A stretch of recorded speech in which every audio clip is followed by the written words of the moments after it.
This is a required practical on the GCSE Physics AQA and the GCSE Trilogy Combined Science Physics component for AQA. It's the ripple tank, and as you can see how this works, we have a tank of shallow water. We have a bar of wood. Attached to it we have a motor which has got a weight on it, which means when it spins it hasn't got a correct center of balance, so basically it creates a vibration, and that vibration travels to the wood and then causes the water to vibrate. We have a light here, and the light projects down, which creates areas of light and areas of shadow.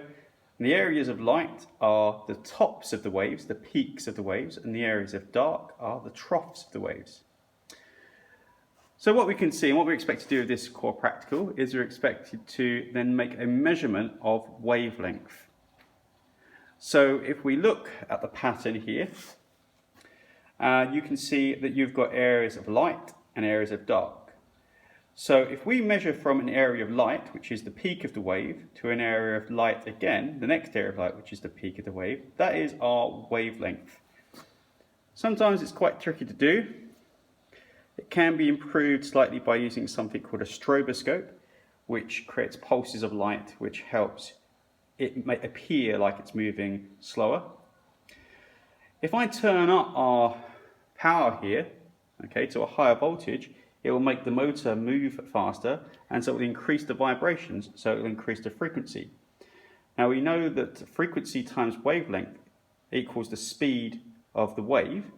The speed of the wave is going to remain constant, so if the frequency goes up, the wavelength will go down, and the waves will get closer together. So let's try that. We're going to turn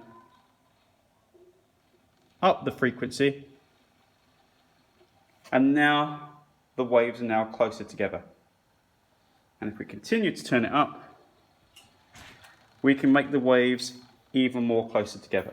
So that's the required practical for physics, and you'll be asked to describe this, and you'll be asked in an experiment to make measurements of the wavelength by going from peak to peak.